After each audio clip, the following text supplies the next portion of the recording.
Pamangkin mo to, di ba? Ha? Halika dito. Bago ko sabihin yung sasabihin ko. Ano sasabihin mo sa pamangkin mo? Ano naman po siya. Palakasan mo. Sumuko ka na lang. Po yung mga loko, no? Ang style po niyan, para rin po nung araw, no? Yung tawag natin salisigang. Nung araw, ang salisigang, usually sa mga mall, restaurant, no? Habang busy kayo sa ibang bagay, o sasalisihan kayo. Kung di naman kayo susuko, mahirap po ang laban sa kalsada. Hindi yung araw-araw, Pasko sa kriminal. Ulitin mo, ano yung panawagan mo sa kapatid mo? Ate, ako po hindi sinima si ito na sumuko para panagutan tong nagawa namin kasalanan. Lagi niyong iisipin yung minuto at oras na na-trauma kayo. Piling ko kasi hindi sa lukso. Oh, see? Yung makapagkatulog. Kahit maglalakad ka sa kalsada, Tapos, ang alam nila yung plaka na yun. Yun yung makapa. Hindi, wala yung plaka. Oh. Yan ang alam lang nila, ang style nila dyan, ambay sa highway. Tapos pag nakita ka, solo flight ka. O yan, medyo dahil nakamotor na sila, aabangan ka. Nandito po ang ating direktor ng Manila Police District, si General Santiago, at 10 ng kanyang mga kasamahan. Nasa kaliwa ko naman po ay 2 ina natin na nabiktima nitong mga hindi ko maintindihan nakadisgrasya na sa ibang syudad. Doon nakaligtas sila. Noong pumasok ko sa Maynila noong June 23, paliliwanag na lamang po ni General Santiago, but ito po pinadala sa amin ng mga netizen, no? Dahil po yung kanilang mga CCTV ay ipinagkakatiwala sa pamahalaang lungsod ng Maynila at Manila Police District. At ito po'y biglang nakita natin na parang nadadalas itong mga to. Although, first time to pumasok sa Maynila, no? General. Pero may mga record na tong mga magkakamag-anak na to. Ayan po yung mga loko, no? Ang style po niyan, para rin po nung araw, no? Yung tawag natin salisigang. Nung araw, ang salisigang, usually sa mga mall, restaurant, no? Habang busy kayo sa ibang bagay, o sasalisihan kayo para kunin yung inyong mga pinag-ipunang bagay o gamit, no? O minsan, pera pa. Pero po ngayon, nung araw, nagtatakbuhan lang yung mga salisigang. Kaya lang ngayon, gumagamit na ng mga motor. At ang sinasalisihan ay yung inyong pagparada na habang kayo pagkatapos bumaba, sisigi daw ito mga to. Yun tapos tatakbo na sa motor. As you can see in the video, there are incident na nangyari at malugod po namin ipaalam sa inyo through the leadership of General Santiago, nakakalawit na po itong mga salisigang. Halika, pasok nyo ngayon dito. Arcilia, si Arcilia, classic yung kapatid nito, lawyer na mga batang tondo to. Anyway, paliwanag mo, General, itong suspect na to. Mga kababayan, pinakikita lang po ng pamahalaan lungsod ng Maynila sa pamumuno po ng ating mayor na dito po sa Manila, kahit maliliit lang po na problema ay talagang binibigyan ng solusyon at aksyon ng ating mayor. Ang lagi pong bilin ng ating mayor sa ating Manila Police, kung hindi na napigilan at nangyari na ang krimen, siguruhin na mapanagot ang mga may sala. Ito pong nahuli natin na si Mr. Alvin Ibuenga, kasama po dun sa binabanggit ng ating mayor, na ngayon lang po dumapo ito sa Manila. Naka 2 hits po siya, kaya lang ang malas niya lang nakalawit siya agad ng Manila Police. May 7 records na po ito ng theft at 1 robbery. Yung kasama nitong nahuli natin, nung one time po nagbabakasyon lang sa Pangasinan, sumalisi pa. Nag-umpisa po siya sa edad po na 15 anyos. So magmula po 15 anyos hanggang ngayon, may profile po siya sa atin dito, na filean po ng kaso. nakakalabas, nakapagpayansa or nakukonsider yung kanyang edad ng mga panahon na yun. Pero ngayon po sa pagkakahuli niya po nung kasama niya ngayon ay hindi na po siya age of minority, kaya talagang matutuluyan po siya. Kasama niya po yung yung driver ng motor na atyuhin niya. Nandito po, ito pong nahuli natin ngayon. At ang ginagawa po, kagaya po ng sinabi nating Mayor, ito pong dalawang biktima na nasa kasama natin ngayon, yung pong isa ay nag-unload o nagdi-discarga ng gamit, yung isa naman po ay naglo-load. So, habang nagdi-discarga o nagkakarga po yung mga tao nila, sila naman po nandun sa passenger side ng sasakyan. May bigla pong paparada doon sa driver side, may iikot, bubuksan yung pinto doon sa driver side, kukunin yung gamit. Pareho po ang nangyari doon sa dalawang biktima natin na nandito ngayon. Lilibangin, ang mali lang po, ang ano lang po nila, hindi nila tansya na may mga CCTV doon sa mga lugar na yon. So forward backtracking po ang Manila Police at naabutan po sila, nahuli po agad. Taga-Pasig po itong mga nahuli natin. At nangako naman po, nakausap po ng ating mayor kanina, yung driver ng motor na kukumbinsin niya yung mga kamag-anak niya para isuko yung kasama niya na nagkataon naman na po na pamangkin niya. Imagine niyo, 16, 15 anyos pa lang to. Lumalakas ang loob ng mga yan, dala ng, ewan ko kung ano yung naiintindihan nila sa batas. Pero diyan po nagsisimula ang lahat. At berin niyo, 21 anyos na, 5 taon ng dumidiskarte ito. Ilan pa kaya sa loob ng 5 taon na nabiktima katulad ng nasa kaliwa ko? Kayo po si Mrs. Maria Pe. Kayo yung isang nabiktima. Ang nadali sa inyo 30,000 at cellphone. Kasi ng mga ID. Lalo na masakit yung ID. Hirap. Ang hirap pa naman kumuha ng mga bagay. Yun pa hindi nila naintindihan eh. Yung 30,000 nyo, pan-tuition pisana ng pamangkin nyo. Birinin nyo yan. Nagsisigasig para mairaos yung pamangkin. Kayo naman, sinalisihan din kayo. Anong nga nakuha naman sa inyo? Yung buong bag ko. Buong bag nyo. May lamang pera, Opo. gamit, Kami, ID. IDs, mga passport. Imagine mo yun. Yung passbook okay lang dahil hindi naman yung mawi-withdraw yan. Mahirap mag-asikaso siya sa bag. Mahirap lang mag-asikaso dahil affidavit dito, affidavit dyan, pati yung ID and so on and so forth. Yun yung perwisyo na pagtitingnan natin parang mga petty crimes, But yung indulto, yung hirap na inaabot ng mga biktima. But then again, as I have said, and it's a matter of policy of the city. Kaya sabi ko, maaaring pamisa-misang pinagtatawanan nyo kami dahil kayo'y nakatatakas, hindi kayo naabutan ng LESPO o ng mga enforcement unit namin. Pero kita ninyo, tapos na. Nakatakas na kayo. Nakaalis na kayo sa Maynila. Bakit kayo nahuli ulit? Kasi hindi namin kayo lulubayan. Hindi po kami titigil na kayo'y mapapanagot sa mata ng batas at at some level makapagbigay ng hustisya sa mga biktima dito sa lungsod ng Maynila. Taga Maynila man sila o hindi, ay dito nangyari yung krimen, sabi ko nga sa inyo, magtago na kayo sa lelang yung panot. Ngayon, eto naman Hercules de los Santos. Pamangkin mo to, di ba? Liga rito. Bago ko sabihin yung sasabihin ko. Ano sasabihin mo sa pamangkin mo? Tumukuha na lang po siya. Lakasan mo. Sumuko na lang. Tulungan mo.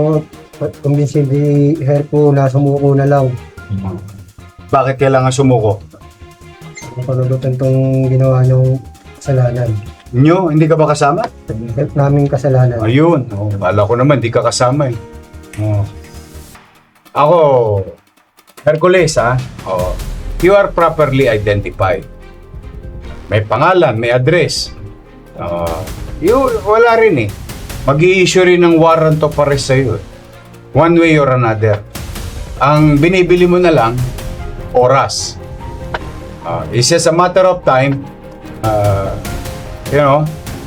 makakalawit ka din. Ang problema ko, nananawagan ako sa magulang. Dahil 21 anyos lang ito nananawagan ako sa magulang. Alam nyo, ang problema lagi sa issuance of warrant of arrest or pag hinahabol at large, fluido yung sitwasyon. Siyempre, hahabulin ho kayo ng Manila Police District. Aabangan kayo. And so on and so forth. Minsan may indulto. Hindi ko naman mapipigilan. Ang policy namin, kunin kayo ng buhay. Papanagutin kayo sa husgado. At hayaan kong husgado ang magsabi kung kayo'y may sala o wala. Yung pagsuko, nakatipid lang kami ng oras. Pero hindi ibig sabihin, panghihinayangan namin na gumasta ng oras at resources. So, ang payo ko, anong pangalan ng nanay nito? Emma Ipuenda po. Emma. Aling Emma. Ako, for sure, nanonood kayo ngayon at mapapanood nyo to. Isuko nyo na lang yung anak ninyo, mapapabuti pa sila. Dahil no harm will come to them. Kung susuko. Kung di naman kayo susuko, mahirap po ang laban sa kalsada. Hindi yung araw-araw Pasko sa kriminal. May Pasko rin sa pulis. Kaya payo ko, 21 years old, Hercules de los Santos. Anong palayo niyo? Hercu? Herco lang po. Malakas ba siya? Malaki? Payat lang po. Payat lang? Ba't Hercules? Yan ang tunay niyang palayaw. Pangalan niya yan. Ang palayaw niya, Hercu. Herco. Ulitin mo, ano yung panawagan mo sa kapatid mo? Ate, pwedeng kumbisin naman si Herco na sumuko para panagatan itong nagawa namin kasalanan. Anyway, ayan first time ka nahuli sa Maynila, no? Tumira ka pa kayo sa Pangasinan. Sa ibang lugar. Kulit nyo. Sabi ko na sa inyo, may gobyerno sa Maynila. Sa inyong dalawa naman, pumanatag. Huwag yung patatawarin itong mga to, ha? Minsan abala lang nakakaabala. Pero alam niyo kaya nagpapaulit-ulit Pero mo, nakakapito na, Opo. General. Opo, sir. Recidivist na itong mga to kaya lamang kasi, pag nare-resolve yung kaso, nawawala ng gana yung mga complainant. Pero ang lagi niyong iisipin, yung minuto at oras na na-trauma kayo. Hindi ko kasi may sumaksot. See? Yung makapagkatulog. Kahit maglalakad ka sa kalsada, Tapos, parang alam nila yung plaka mayor. Yun yung makataka. Hindi, wala yung plaka. Sinusunod. Yan ang alam lang nila. Ang style nila dyan, ambay sa highway. Tapos pag nakita ka, solo flight ka. Yan, medyo dahil nakamotor na sila, aabangan ka. Tapos, siyempre, bibistahan ka nila. Uy, mukhang may dalang bag. Yun. Pagka sasalisihan ka na. Ganun man ang lakad na salisi. I grew up with them. Lumaki akong kasama yung mga yan. Kanya-kanya lang style. Makabago lang ngayon. Pero sa totoo, walang kilala yan na biktima. Kasi ang biktima nila, kung sinong available. Tapos pag maluwag, ang tawag namin doon, maluwag. Maluwag. Walang pasok agad yun, titira, sasalisi. Tindahan, bahay, ganun lang ang style niya. Kaya huwag kayong mag-aalala sa mga yan. Walang bisa laway ng mga yan. Ang mabisa, yung husgado. Doon tayo naniniwala na sila, kami, ang trabaho namin, i-apprehend. Ang husgado, magpapasya. Ano ba ngayon ilan na ngayon ang robbery? Ilan na? 8? 7 years? Hindi nga, mga ilan. Hindi kasi ako familiar Ilan na ba ngayon? Pag sentensyado ka, sa type ng robbery, kaya Pag robbery sir, mas mataas. Pag robbery sir. Oh, te. Pag robbery hanggang temporal yun sir. Oh, yun Yung te. temp siguro sir, below 6 years naman. Oh, below 6 years. Pero hindi makaka-apply to ng ng probation. O pagka... Recidivist, ang daming record eh. I don't know. But for now, kaya Hercules de los Santos, kaysa matsambahan ka sa kalsada, sa nanay, no? Ako, pinagmamalasakit ko pa rin yung damdamin ng mga magulang. Mahirap pa talaga magpalaki ng anak. But, bilang ama rin, ako nananawagan na isurrender nyo na lang yung anak nyo. Kasi ama din ako ng Maynila. Kailangan ko rin mapangalagaan yung 2 milyong natutulog sa Maynila at 3 milyon naman na nasa loob ng Maynila during daytime.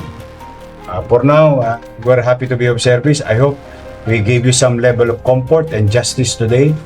Thank you so much. Pumanatag kayo. Ang gobyerno ng Maynila hindi perpekto, ang organisasyon ng MPD hindi perpekto, pero isa lang ang sigurado kami, may gobyerno sa Maynila. We will always do our best na hindi or maging pangalawa or mag-second thought lagi sila sa lungsod ng Maynila. Sa mga nanonood, ito, ang daming beses nakadali, noon tumira sa Maynila, dito na Kalawin. Kaya babala ko na yan. Una, siyempre, normal me, magsasabi, magbagong buhay na kayo. Most likely, hindi naman talaga. Pero, huwag kayong gagawa sa Maynila kasi hindi worth it. Magkano na disgrasya mo lahat? 130 po. 130. Magkano piyansa? Kung makakapiyansa ka. Sa itsura ng mga nangyari. Tapos mag-aabogado ka pa. Malamang hindi ka sisipot. Mawawanted ka. Doon ka na malalagay. Pag may meet na kayo ni Taning, malapit na yon. Kasi takbuhan mo yung Maynila, buling ka ulit. At doon, may tsamba na doon. Gusto mo na ba ma-meet si Taning? Gusto mo? Yung pamangkin mo, gusto niya? Tulungan mo na makapagbigay ng mustisya para sa mga biktima ninyo. Naintindihan mo? Anyway, mga kababayan, yan po muna. Thank you very much sa General Santiago, to the men and women uniform personnel of the Manila Police District.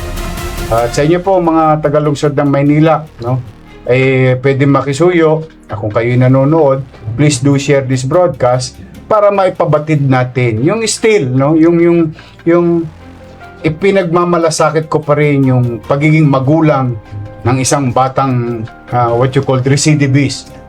Kasi gusto ko naman talaga panagutan nyo na lamang.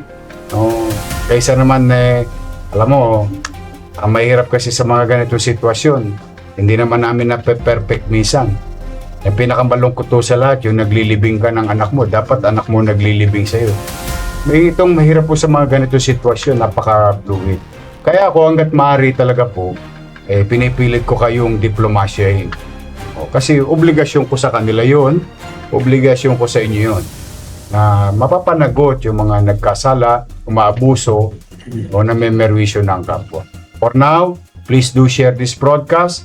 Pumanatag kayo, mga taga-lungsod ng Maynila, mga nanay tatay ko, ang minamahal kong lolo't lola at mga batang Maynila. We will continue to do our best in our own little way. Your Manila Police District and City Government working hand in hand para sa ganoon magkaroon naman tayo ng kapanatagan ng pamumuhay sa lungsod ng Maynila. Mag-iingat po kayo at pagpalain nawa kayo ng poong may kapal. Maraming salamat po. Manila, God first.